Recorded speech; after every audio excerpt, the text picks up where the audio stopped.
Em 150. Chân rưỡi. 150 thì nói chung là cũng được. Chào tất cả mọi người nhá.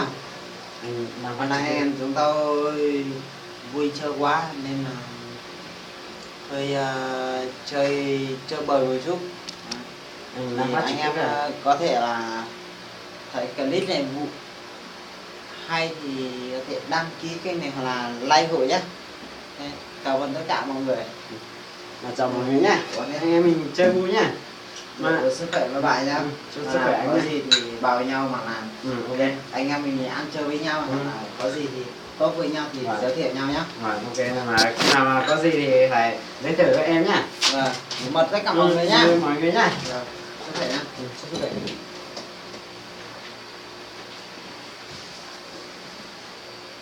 Ôi rồi. chuẩn Chưa rồi.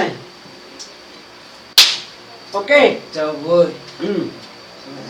Sức khỏe anh nhá. Ui giời, chưa Ôi. gì mà Anh em mình vui. Chán đấy nhỉ. ăn đi. Sao là anh thấy là thằng em đi ít thì Thôi không cần gì. Giờ này chỉ có là ăn thôi. Mà em thì giờ cũng không thấy đâu. Mà anh em nhá, nếu mà ai mà anh thấy clip này hay thì ủng hộ nhá. Anh thấy thì mà có vẻ là giúp nhau nha. Chào tất cả các bạn nhá. Hôm nay mình không có gì đâu. Một túi đá, máy lau bia, một nồi cơm, còn máy cội trứng thôi. trứng thôi. Thế nhá. Này, mấy cái trứng để ốt với nhau ăn nói chuyện với nhau thôi. Chào tất cả mọi người. Mà mọi người thấy thế nào thì ủng hộ cho nhé. Thấy thế nào? Đây là anh Hồng nhá. Bye bye. Mà mọi người thấy thế nào? Chào tất cả mọi người, mình tên là Vương. Thì mình có cái nick, có cái tên ở trên YouTube ấy. Thì mình có cái vẻ là mình viết về tiếng dân tộc thôi. Nhưng mà hiện tại là mình đã thích để nói về rất nhiều tiếng ấy. Thì cũng có nhiều cái không hay cho lắm. Thì chắc các bạn cũng biết rồi. Thì chúc tất cả các bạn may mắn nhá. Em này chưa gì hiểu về cốc thôi Cũng cảm say thấy rồi. say lắm rồi. Mà nói chung là ở phòng thì hơi tối thì mọi người thông cảm cho nhá. Hôm nay em uống bao nhiêu lít nào? Em nói với mọi người xem em uống bao nhiêu lít nào. 2 lít. À? Ôi nói 2 thế. lít. Điều với anh. Ôi rồi, chuẩn bị nôn này. Ôi, Nôn này, nôn này, nôn này, nôn này. Ôi thế này thì không được đâu. Giời. Ôi trời ơi. Chưa gì đã mà bạn Hồng với tớ. Ôi còn 2 người thôi. Hai Vui người nha. tự với nhau ngon cực luôn. Còn em giới thiệu em Lại Hà Giang coi này. clip nữa. Đây này, bạn này là ở Hà Giang nhá. Nếu mà bạn nào có đi du lịch Hà Giang thì có thể gọi cho bạn này. Số điện thoại là bao nhiêu bạn có thể nói với tất cả các bạn đều nhìn thấy. Em xin giới thiệu em tên là Hùng, em quê Hà Giang, em là số điện thoại là 036 Ôi giời ơi. 873 780. Xin giới thiệu với mọi người. Rượu chè Nói kém chung thế là à? giờ thì mọi người thì cũng say rồi, có người nôn rồi. Đây này, bạn này này, nôn này. Giời ơi, khổ quá chi lại. Thanh Liên ý. Ôi mày ca, ôi trời. Dù mày câu. Nói chung là không được không? Thế này thì tuổi Thế còn trẻ lắm. này đừng có đòi bảo là lấy vợ cả. Ngày xưa mà anh lấy vợ ấy, thì uống mà là hơn 20 lít một người. Uống mà sưng bò cơ. Mọi người thấy uống sưng bò bao giờ chưa? Khi nào mình về quê ấy, thì mình có thể quay về uống sưng bò cho tất cả mọi người xem và theo dõi cả. Nếu mà tất cả các bạn nhìn thấy kênh của mình thì có thể ủng hộ nhá. Bye bye nhá. Đây là bạn này là bạn tên gì nhỉ? Sư tự giới thiệu về là cái clip của mình xem là như thế nào. Họ gì mà tên gì, quê ở đâu này, năm nay bao nhiêu tuổi? Mình là họ Trương và Trương Đức Hùng và sinh năm 2012, năm nay là 17 tuổi nhé. Ôi rồi chào tất cả mọi người nhá. Ra mà huyện thì huyện Bình Xuyên nhé. Nếu mà ai lên Hội Xuyên chơi thì có thể vào bản này nhá. Vâng, Nè. có thể gọi điện cho mình được. Để thì bảo phải giới thiệu số điện thoại chứ. Số điện thoại của mình là 0979 và 886205 nhá.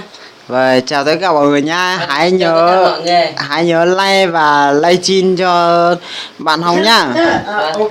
Rồi. Chào tất cả mọi người. Bây giờ là anh em mình sẽ gọi là thực hiện một cái clip gọi là nói chung là uống thật là nhiều đi. Xem nào, lấy nơi cái chai vào đây nào. nói chung là Bây giờ là sẽ đi mua tiếp nhá anh em nhá. Anh em sẽ chờ xem mấy bạn này đi mua ở đâu nhá. Bây giờ là sẽ đi mua tiếp. mà anh em không phải là chỉ là hết 4 chai nữa nhá, mà Còn 4 rượu chai này là nhá. 4 chai này là bia, còn rượu thì Rượu là 3 lít rượu. rượu nhá. Rượu thì hết chai này rồi nhá. Hết 2 chai này rồi nhá. Mà Rượu thì hết 2 chai này rồi. Đấy thì tất cả các bạn nhìn này, hết 2 chai này sao là hết 4 lít rượu à? 4 lít bia. Sau là bây giờ là chuẩn bị đi mua nhá, để tao đưa tiền cho bạn đi mua luôn. Mà để tất cả các bạn nhìn thấy rồi nhá.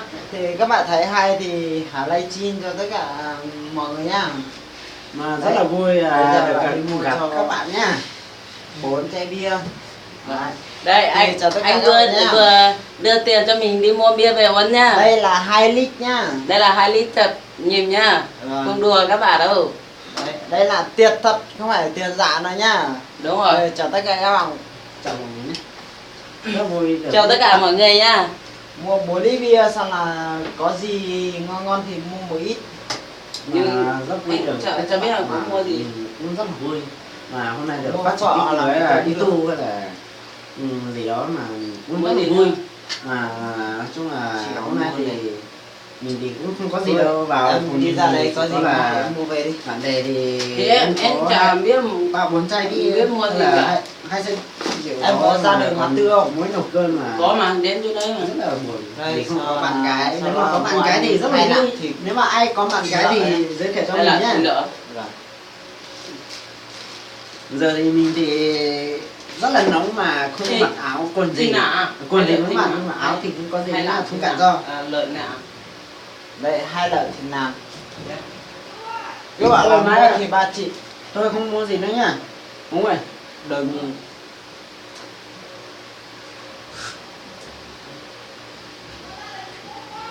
Thôi thì mày cứ đi mua 2-3 chỉ này. mua 3 chị hoặc là thịt gì cũng được nhá. Ủa em này yếu thế. Ôi nói chung là em này có khi là Nếu mà yếu ngồi đây nè. Lên đây ngồi. Rồi nóng quá. Nóng thì phải là chịu khó thôi em ạ. Có đá ở đây rồi thì pha đá vào uống. Chào tất cả mọi người nhá. Chào nha. Anh em thì 4 giờ- người. Nhưng mà uống hết 3 lít đây phải không? Sao lại hết 4 mà lít nói viên à? mà nói chung là chỉ có 3 người đấy nhá. Chỉ có 2 người là cùng lắm thôi. Mà một 2 người thì cũng chỉ có nôn rồi. ra người nhiều Ừ. rồi. Nếu mà ai thấy sướng sướng thì hổ gọi cho anh em nhá. Có anh thấy hồi nhá. Nói rồi nhớ đúng rồi rồi. Cháu không như sau đây nhớ rồi. Sao tới chồng lo tới chồng thay tới chồng mày cắn nó rồi. Bây giờ muốn chị bây giờ no ấy à, bây giờ tới chồng nhá lâu rồi. No chị bây giờ hầu chợ thì bây một lúc tiền thành xưa là bây giờ nó hầu chợ nó rồi. Bây giờ muốn giờ bây giờ để lên nhớ sao để trời lên nhớ khỏi tôi là bây xin lúc rồi này ạ. Bây giờ bây hầu chợ theo cái hòm bìa theo cái nhà chợ nó mà nhớ toàn này thì hòm bìa nữa nhở, bìa gàn đấy nhở, ấy nhớ toàn này bìa gàn, thế của đâu có thì có tiền Anh hoặc là nhỉ rồi Việt Nam kem. nên tại thế nhở, thì bây mà vào video không theo Mà cho nó mà mua đấy tiền. chỉ mùi ở Bên đây Anh cho kem có nó- dê này nhở, cho nó mà bé thì có dê rồi đó.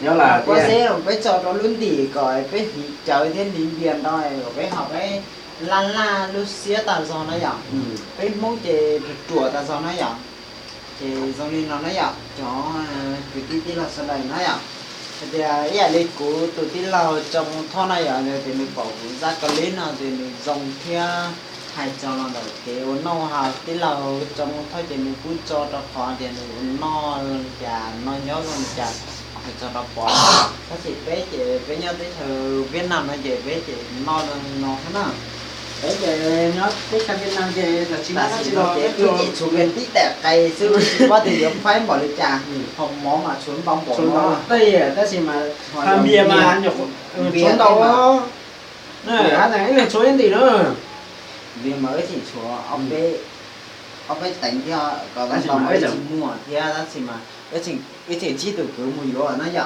mà này này thì lúa lọp với mà họ đua theo với mà xà đua nó vậy một xe đấy là nó nói là ở từ ban nãy rồi cho có ít không xí muốn bao xí không xí bao xí không rồi xí không xí nó sẽ là bỏ nó chỉ nào ba yêu sao là thì yêu có mình này nó rồi chỉ là nó dạng thôi là ở sao coi à chứ anh linh hào thì ở cho đó tan thôi cho nhiều cho chỉ cho cái tiếp không nhiều sản ăn đó sấy sản đời thì có ở dùng xe thì là bắt đầu ưu thế ở thứ dùng xe rồi là thế này ạ sao nó dùng xe na thì trả thì biết sao đời tôi nhỏ ok là chỉ má gì nó biết sao đời là nó mà đi giáo chùa theo mua cá là biết sao đời năm mua chùa là biết sao nó thế hồi nhỏ là mua nhiều mua chỉ mua nhiều cho tụi tin nên chẳng mua quan niệm nhiều nhá chế nãy giờ giờ là cái cái bé chó nói quan niệm nhiều bé chỉ ta mua tây từ mua tại giờ thì tây mi tối mi mà lo đã chỉ chủ yếu thì mua từ lô nhân đờiอยู่thì dùng xe này giờ đầu xe no đầu xe khứ rồiอยู่từ lô cởi mới thôi thì dùng chăn nó 16 chứ cỡ xong một thể chăn nó 16 nữa là nó sẽ nó sẽ chặt đi nó này dùng xe nó dùng xe đời thì chắc là thế na rồi thì ô tô có để phải làm này mót cho bây giờ có rồi này ba rồi khởi kiện thế na nhớ rằng nó